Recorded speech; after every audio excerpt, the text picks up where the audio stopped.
Good day everyone. So welcome to another video presentation with regards to our subject law enforcement operations and planning with crime mapping. So now in this video presentation I'm going to share to you about chapter 5, which is all about patrol planning.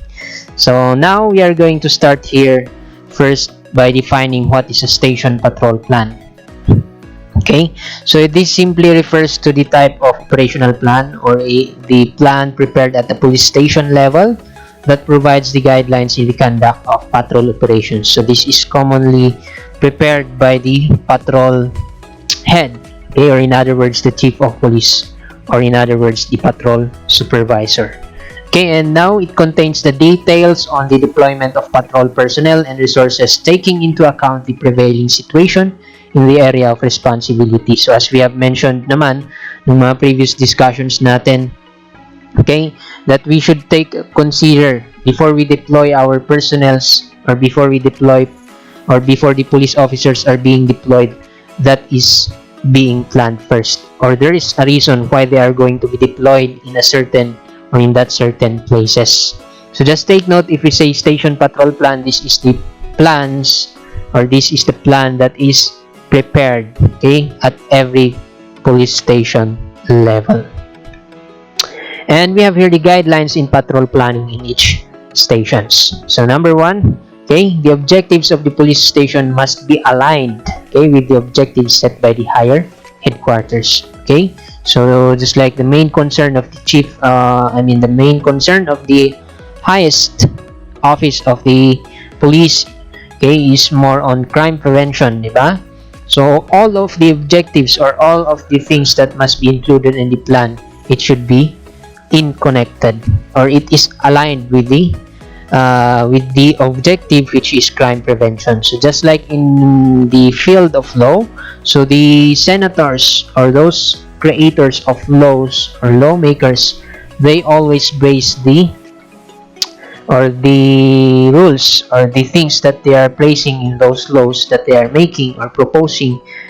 It is based always on the highest law or the supreme law, which is known as the Constitution or the Philippine Constitution kung dito sa ating bansa. So lahat ng batas na ginagawa nila, it is based on the supreme law or the Constitution, Philippine Constitution. So if it violates yung nandun nakasad sa Philippine Constitution, then that is not to be considered, or that is invalid, or hindi po pwede yun. Okay, just like here, so hindi po pwede na yung mga gagawin natin or yung mga functions or objectives na siniset natin in the station plan is not aligned, okay, in the objectives of the higher headquarters. So let's say sa regional level, naka-align yan sa regional level. Let's say you are in a police station. Your plan, your objective in this police station should be aligned dun sa, sabihin natin, sa office of the chief of police, okay, and then aligned also with the office of the provincial director. Naka-align din sa provincial, naka-align din sa regional office, and then naka-align din sa national level.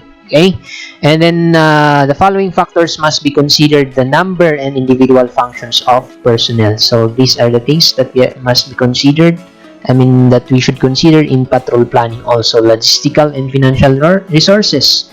So be realistic in making plans, so not idealistic. So you are going to utilize or i-consider nyo kung ano yung meron kayo na item, hindi yung hahanapin nyo yung wala. So maganda sana, puro na lang maganda sana, marami tayong tauhan para mas maganda yung natin, yung operation natin. So no. So kung ilan lang yung nandun sa'yo, or kung ilan lang yung naka-assign sa station mo, then that is the one that you should consider. Huwag ka nang maging idealistic. So you should face the reality, or what is in the reality. Okay, and then crime situation, you should assess that basing on those data that was collected. Areas, population, presence of vital installations, economic key points, and other law enforcement and security forces in the area. Especially yung mga, let's say your area is a hot, or sabihin natin An area which is considered to be a prone or that has a lot of cases of drugs. So technically meron dyan nag-ooperate or merong ibang law enforcement agency na nag-ooperate din dyan. So maybe the PDEA. So you should take a look or you should consider those things and then make coordination with them. Okay, or if not, sa mga BPAT, if you can't have or if you don't have a lot of personnel, then you can ask help from the BPAT or the Barangay Peacekeeping and Action Team. Okay, and then the geographical configuration of the area of responsibility. So is it this is the time that you are going to consider what is the best patrol method that you are going to apply. And then we have here the COP must consider the design of the integrated patrol system, okay, that we have discussed a while ago. I mean during the previous video recording. And then nandun din yung quad policing system. Okay, and then the police station must monitor the implementation of the patrol plan and conduct weekly evaluation and assessment. So the purpose of this is for us to evaluate yung plan if it is effective or not. So what we are going to do, if we find out that it's not effective, then we should need to revise it or we should adjust it. So now we have here the prototype patrol unit. Okay, so in here it is scalable depending on the size of the area of responsibility, terrain, personnel strength, security condition, mobility, and the crime data. So this is the one that you are these are the ones that you are the main concern or main factors that you should consider in creating your plan in your unit. Okay, so we have here the illustration of the prototype patrol unit or organization in a police station. So it is headed by the chief of police. Okay, chief of police, and then he is assisted by a deputy chief of police or a patrol supervisor. And under the chief of police, okay, meron dyan several patrol supervisor. Kasi meron nga yung sinasabi natin dito sa Bacoor, diba? Merong chief ng police ng opisina ng Bacoor police station, and then under that meron siyang different patrol supervisors. So merong patrol with that office meron silang several substations or precincts yung tawag nila sa iba.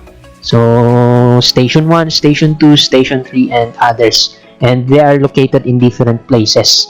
So anyway, this is the prototype patrol organization in a police station. So under that, under the deputy chief, meron dyan, okay, the patrol supervisors. Okay, so under the patrol supervisors, they are in charge in making plans, or they are in charge in supervising those personnels that are assigned or that will be deployed in sectors and beats that are under them. Okay, so anyway, we are going to define first what is a sector, or remind you what is a sector, because I think we were able to discuss this in some of your subjects. But anyway, when we say sector, it is a geographic area designated by boundaries within the area of responsibility of police station. So take note that it is larger than a patrol beat. So mas malaki kung makikita nyo dito. Okay, di ba?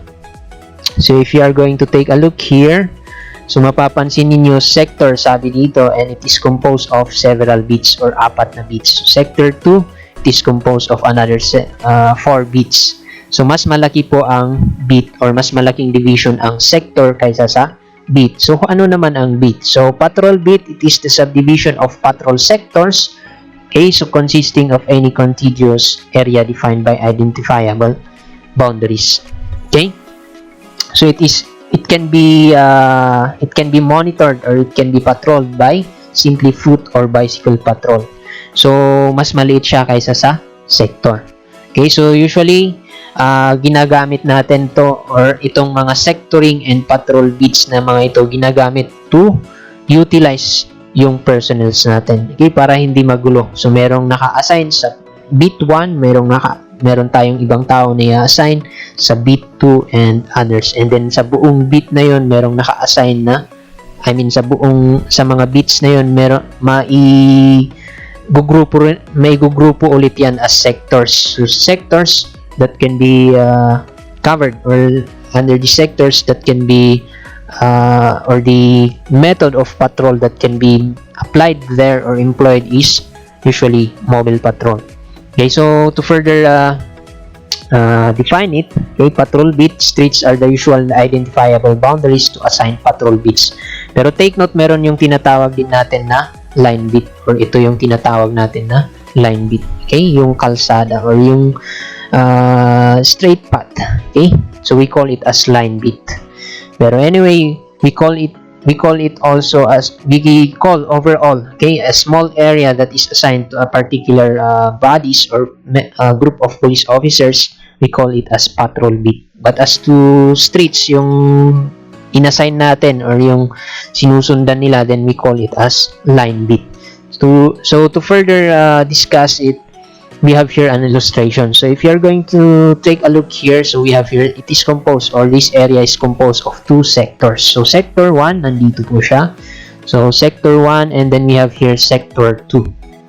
Okay, and kung mapapansin niyo dito, it is composed of several beats. So merong hati-hati yung mga to, and usually divided, or the boundaries are divided by the streets, okay, or yung mga kalye, or the roads that you can see here. So as to the sector 1, it is composed of bit 1A to 1L or 1I. Okay, so nandito siya. And then sector 2, it is composed of bit 2A until 2G. Okay, so ganito yung ginagawa, or ganito yung way on how to utilize, okay, yung personnels na meron tayo, or yung strength ng personnels na meron tayo. So sa sector, as I've mentioned a while ago, it is covered. Okay, so this area, it is being followed by this, or it will be surrounded or monitored by the mobile patrol. And these areas, okay, within these areas, they are covered by bicycle or foot patrol. Okay, and then line beat na sinasabi natin, ito, the line beat is this, or the streets or the roads that are being covered by these patrol officers. So another illustration we have here. Okay, so meron yung mas malaki sa sectors, so we call it as divisions, or some we call it as districts. So for us in here, in this illustration, we call it as divisions. So as to the legend, the black ones, so this one is considered to be as one division. So how many divisions that we have here? So 1, 2, 3, 4, 5, 6, so it's around 7 or 8. So anyway, the green ones, okay, with the green line, okay, it is, or it refers to the sectors, so mas malaki siya. So one district, it is somewhat, or one division, it is divided into almost 2 to 3 sectors, and then the sectors, it is also divided into several bits. So that is how we are going to differentiate those three. So in sectoring and beat assignment, okay, so these are the purposes of it. So ensure full coverage of the station's area of responsibility. So this is as we have said, okay, crimes can happen anywhere. So crimes can be committed by anyone, and it can happen anywhere. So hindi natin masasabi. That's why one of the things that we should consider is that we should at least cover, okay, or we should deploy each police officers in those, or in all areas in the area of responsibility. Okay, so with sectoring, when security situation permits, all corners of situations AOR will be covered by the patrollers. Okay, so para hindi rin pakalat-kalat yung mga patrol or patrollers mo. Another one, define area of coverage for patrollers. Or as I've said, para hindi sila pakalat-kalat, so mas organized, alam nila kung saan lang yung ipapatrol nila. Okay, or saan yung i-cover nila. So hindi magkakaroon ng misunderstanding, or walang rason na pupunta sila sa kung saan-saan. So kung ano lang yung naka-specify sa kanilang beat assignment, then that will be the one that they should follow. And then another one, identify responsibility of patrollers. So instill the importance of their role in the effective conduct of patrol operations. So if there's something bad that happens in their beat assignment, then they are considered to be responsible on that. So why is it that they let those things that happen in their area. So during that time, you are, basing on that kinds of situations, then we can still to them that they should need to keep their beat at peace, okay, or in order, or maintain order in their patrol beats. Okay, and then we have here instill accountability and sense of ownership over the specific sector or beat. Okay, so anything that transpired therein, as I've mentioned a while ago, during their tour of duty is their accountability. So they should report, or they are the ones who they should appear in front of the chief or the patrol supervisor to explain what had happened, or why that certain thing occur in their area of responsibilities. But patrollers become the alter ego of the chief of police in their specific area, or in other words, alter ego we refer to as trusted friend. And then next one, allow the community to identify, familiarize, and interact with the patrol officers and vice versa. So with that, okay, so dito nga hindi advisable din yung papalit-palit na beat. So mas maganda kung sino yung i-assign mo doon sa isang area. Kung sino yung nandun. Sa isang beat ang i-assign mo doon, or mas matagal mo sanang i-assign yung tao doon para mas makapisado niya yung lugar, okay, or yung community, and then makapisado din siya ng community, or ma-identify siya ng community. So alam nila kung sino yung lalapitan nila, and then ikaw din alam mo kung sino-sino yung mga nandun, alam mo kung anong nangyayari doon. So unlike dun sa papalit-palit, okay, so rotation. So anyway, that merong advantage din naman yun, pero if you are going to take a look, pag paikot-ikot yan, okay, or papalit-palit, then there's no way na makapisado or ma-familiarize ng police officer natin yan area. Okay, so that is, or those are the purposes of sectoring and beat assignment. So hindi to dapat baliwalahin. Okay, it's very much important in utilizing your strength, or the police officers that are available in your station. So we have here the municipalities or rural areas naman. So how are they going to divide, okay, sectors, or how they are going to assign or deploy their police officers? So we have here patrol beats are usually smaller in the built or population area that outside the population area. So population area, this pertains to the central, okay, station, okay, or central, or not the central station, but it is considered to be as the central market, okay, or wherein there are more people, there are more residents or people living in that area, and population is concentrated in population than in outlying areas or barangays.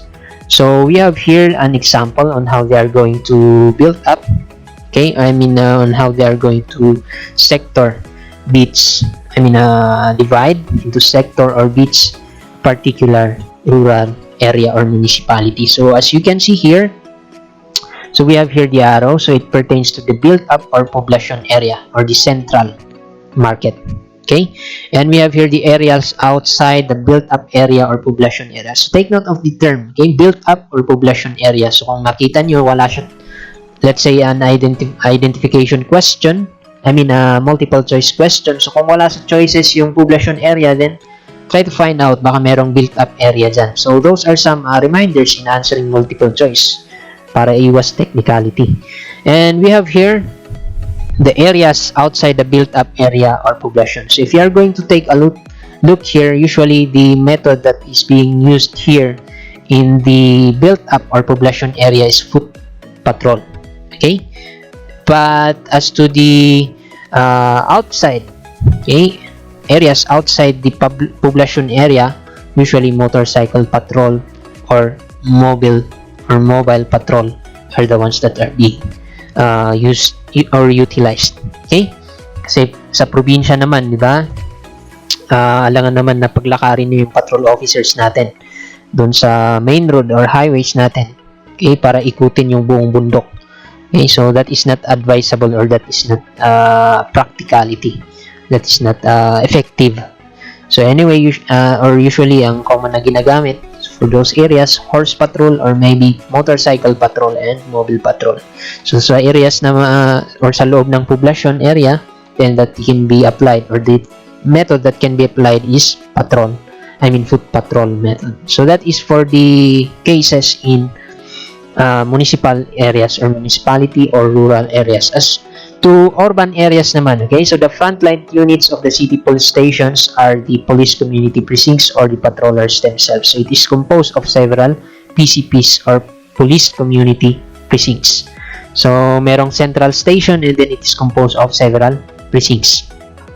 So the areas of responsibility of the PCPs are divided into patrol sectors and patrol beats that are covered by the appropriate methods of patrol. So in one municipality or one city, just like here in Bacoor, if you are going to take a look, it is composed of different stations. So the area of responsibility of those stations is, masasabi natin, it is a sector or one sector.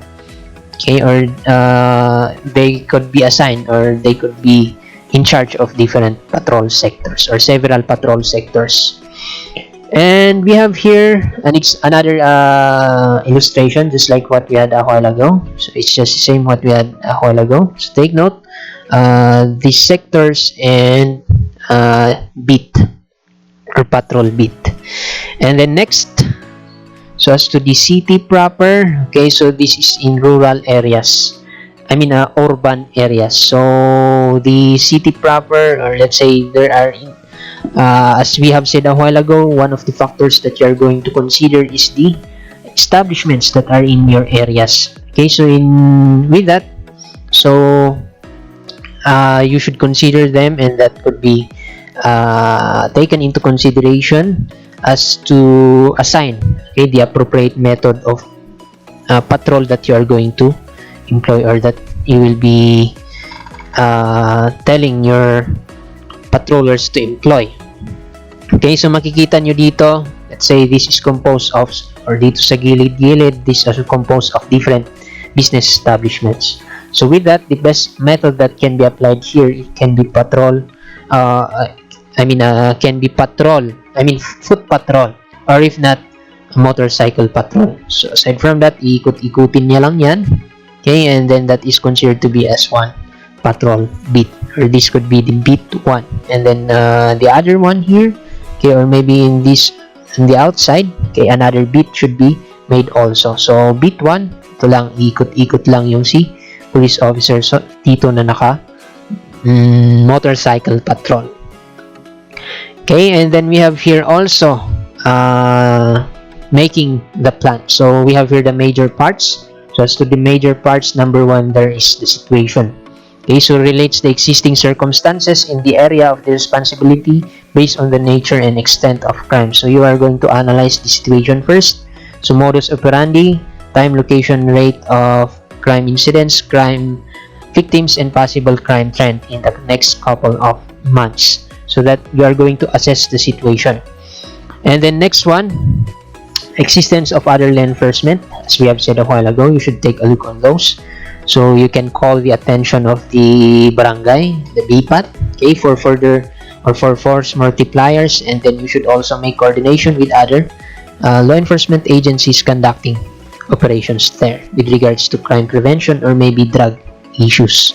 And then we have here also the mission this time. So the second major parts of making plan is the mission. So define what the police station wants to accomplish, and take note, the mission or the objective that you should set is, it should be related, as we have mentioned a while ago, related siya dun sa mission or objectives ng nasa higher offices na meron kayo, or higher offices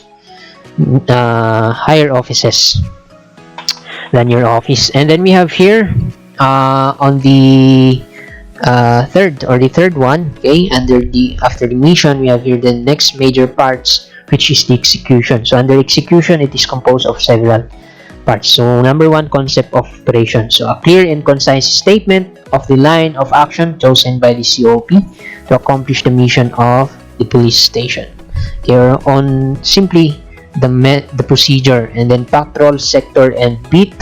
So how are you going, this is for you to utilize your strength or the number of personnel that you have.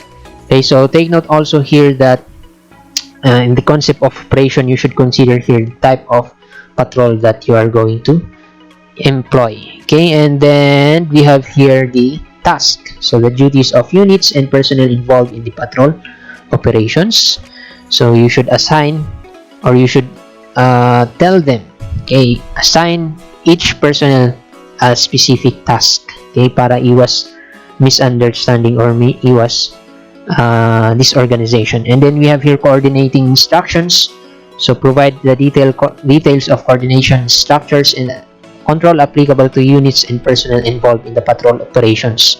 So especially in situation na kailangan ng tulong ng personnel, so let's say merong nangyari dun sa personnels na naka-assign dito sa beat 1, then they should be instructed on what they should do or how they should coordinate with other personnels aside in the other beats. Okay, so sino yung kung sino yung pinakamalapit sa beat na yun, then he should be, or they should respond immediately. Okay, so mga ganong scenarios. And then we have here number 5, service support. So provides information on the essential logistical requirement of patrol operations, or meron dito pwedeng manggaling from the intelligence unit. So you are going to instruct them also what is the situation in that area, okay, or anong nangyayari dun sa area na yun, or anong latest update that is happening in that certain area. And then command and signal provides detail of the command, control, and communications aspect of the patrol operations based on the concepts of the integrated patrol system. So you should also establish a command post wherein they will assist those assigned in the field. And then we have here now the qualifications, trainings, and equipment of patrollers and patrol supervisors. So as to the patrol supervisors, so one of the main qualification here is that they must possess necessary leadership, management, and technical skills, which is true. Okay, and then basic qualifications of a patroller. So before you will be a patrol supervisor, also you should also possess the basic qualification of a patroller, so that you can better understand, okay, your patrollers also, so that you can easily, okay, as if you know, or maybe if you know the nature of a patroller or the job of a patroller, okay, then you can easily create a better plan. Just like in the situation that you don't know what is really happening in the field, can you create a better plan, or can you create an accurate plan? So just like in that situation, you need to go, or you should need to be exposed in the field also for you to understand more, and then you can create a better plan. So patrol supervisors, technically you should have the leadership, management, and technical skills, and basic qualifications of a patroller. So what are the qualifications of patrollers? So number 1, good oral communication skills, especially in dealing with the community, and interpersonal and public relation skills. Another one is community organizing skills. So you should know how to somewhat a leader also. In other words, if you are going to make it as one, these are the characteristics of a leader. Okay, you should know how to facilitate, okay, those individual. Let's say there is an event or there is a gathering in that area, then you should know how to deal with those different kinds of individuals in the community. Problem solving skills. So not more on dito, hindi ka pwedeng hindi dapat yung skill na paniningise or magaling manise. So you should be a problem solver, okay, not a person or not a patroller who always find or magaling hanap ng dahilan or manise. So you are more also a patroller should also be a person with conflict resolution skills and gender sensitive, especially if the client or the person who is coming near to you or lumalapit or humingi ng tulong is babae, then you should know how to deal also with those ones. So lalaki ka, so alam mo ilugar yung sarili mo. Let's say a victim of rape yung lumalapit sa'yo, then you should know how to deal with that. Okay, and respect for people are different of multicultural backgrounds. Okay, para dito rin wag mong piliin. Hindi porket yan ay member of the indigenous group, yan ay AITA, hindi mo nare-respetuhin. So you should respect every people that you meet. So yan man ay mapapulube, yan man ay mayaman and others, then you should know how to respect those. And emotional maturity, high adversity quotient or patience. In other words, itong high AQ na to is patience. Or in other words, maximum tolerance. You should possess maximum tolerance. Inquisitive, or you know how to, or you ask, or you, in other words, observant. Okay, and then we have here compassionate. We have here also wise use of discretion, and this is the common, or this is the most basic thing that you should consider. You should be well groomed or presentable. Kasi hindi ka nila i-respeto kapag ikaw ay hindi presentable sa harap nila. And then we have here the trainings for patrol supervisors and then patrollers. So we have here their training programs aims to instill patrolling as an indispensable policing activity that requires serious attention. So anyway, this one, they should be emphasized the thorough planning, okay, especially on the part of the patrol supervisors, honest to goodness implementation, regular review and evaluation, and commitment and dedication of both police commanders and rank and the file personnel. So another aim of training is to appreciate patrolling as it is being regarded as the backbone of policing. So it's very much important, kaya wag baliwalain. So those personnel that are assigned here also should be trained. Okay, and we have here number 3, develop patrollers as community leaders. So as we have said a while ago, you are going to be the patrollers, you are the alter ego of the patrol supervisor or the chief of police, and you are also the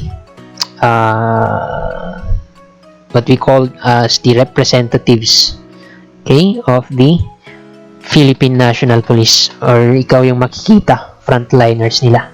And then we have here the equipment that must be used or that must be carried out by the individual uniform and patrol personnel. Okay, and these are their equipments. So number 1, uniform personnel to be deployed for patrol operations shall wear patrol uniform consisting of the following. So GOAB, okay, so GOAB, it is composed of the patrol shirt or other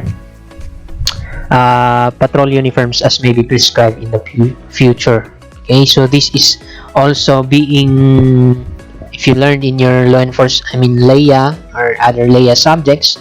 Okay, so sometimes merong pagbabago sa uniforms ng PNP, and it is subject to the changes or memorandum circular being carried out by the NAPOLCOM. Kasi ang PNP that is being administratively supervised by the NAPOLCOM. So kung sabihin ng NAPOLCOM, we are going to change your GOAB, so walang magagawa ang PNP kundi palitan or sumunod. And then they should also have here the patrol shoes, or in other words yung wet look, not wet look kasi yan for office, but meron sila yung patrol shoes. But as to the brand, I think they have different brands that they are using. So anyway, we have here the bull cap. Okay, hindi kung ano-anong bull cap to it should be the uniform bull cap na meron talaga or partner ng GOAB or the uniform of the PNP. And then we have here raincoats and rain boots, maybe used as appropriate, especially in times of rainy season. And then we have here the PNP jacket.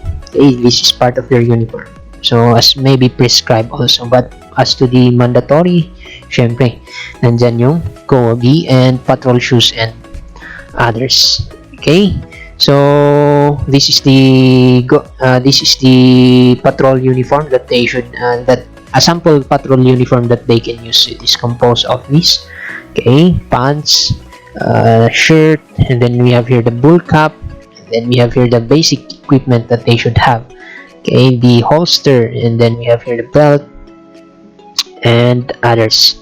Okay, and then we have here also description. Okay, so meron tayo dito yung PNP GOA Type B and then PNP GOA Type A. So GOA Type A usually for office work, but PNP GOA Type B yung sinasabi natin kanina. So parang ganito po yung itsura ng gagamitin ng mga patrollers natin. So yan yung nakikita nyo na suit nila when they are on foot patrol or maybe mobile patrol. So it depends na lang dun sa mga offices, kasi sa HPG meron silang ibang GOA B or type also, type B uniform. So that is, I think magkakaiba sila sa bagay na yan. So different units or different operational units, they have different also GOA B. And then we have here the next one, basic patrol equipment consists of the following. So nandyan handheld radio, cellular phone. We have here the firearm holstered in a police duty belt, okay, on the right. And then we have here extra. So this should be right. And then we have here the extra 2 magazines with ammunitions, handcuffs, probaton, and retractable nightstick, flashlight, whistle, notebook, and pen. So these are the basic things that they should carry on also aside from their uniforms. And then we have here other desirable equipment, okay, protective body armor. So when responding to risky situations, we have here stun gun or taser gun as may be authorized, and pepper spray. So next, we have here the prescribed modification on the uniform and equipment shall be used for the bicycle, motorcycle, waterborne, and airborne patrols. So ito yung sinasabi ko kanina. So yung mga naka-motorcycle, kakaiba yung patrol uniform na gagamitin nila with those naka-foot patrol. So usually sa mga naka-motorcycle patrol, naka-boots sila, yung boots. And then we have here also for those naka-bicycle, naka-shorts sila, short pants. And then we have here for the waterborne, iba na naman yung klase ng uniform na gagamitin nila for patrolling. And then we have here the uniform or equipment for patrol operations as may be prescribed later by regulations as also be used. And as I've mentioned a while ago, this is based on the memorandum circular being carried out by the NAPOLCOM. So as to the motorcycle patrols or motorcycle patrollers, this is an example. So common yan na nakikita nyo, especially the HPG. And then another one for bicycle patrol. So usually they are in shorts, okay, with shirts and a helmet for bicycle. And then we have here for mobile patrol team, okay, these are the equipment that they should have. So number 1 there is the marked patrol vehicle with siren and blinkers. So dapat marked yan, okay, unless it is purposely for arrest, then you can use unmarked vehicle. Or we have here at least 1 long firearm, okay, 1 mobile radio, at least 1 handheld radio, cellular phone. And then we have here the responders kit, first aid kit, flashlight, handcuff, probaton, and retractable nightstick, notebook, pen, and this is the one that is most important, megaphone, especially in dealing with those crowds. And then we have here, okay, so this is the one that this is the old mobile that they have. Okay, so this is the one that is being, this is the time of the DILG Secretary Mar Rojas, wherein these are the ones that was in hot issue. Okay, so sabi nila mumurahin lang naman daw to pero overpriced yung ginawa nila. So this is an Indian mobile, the Mahindra. Okay, so I think this is from India. So anyway, ito yung old pero sa ngayon at least binago naman na during the modern times in pursuit with the Patrol Plan 2030. Nababago na sa dating Mahindra pero ngayon unti-unti meron na tayong Hilux or Toyota mobiles modified. Okay, so anyway, that is the basic mobile patrol team equipment and other desirable equipment, protective body armor, then stun gun and pepper spray. So overall, those are the things that we should consider in patrol planning. So thank you very much for watching this video presentation. So kindly prepare also for a quiz, or if you also have a question, you can or feel free to ask it on our comment section. So that's it, and see you next time.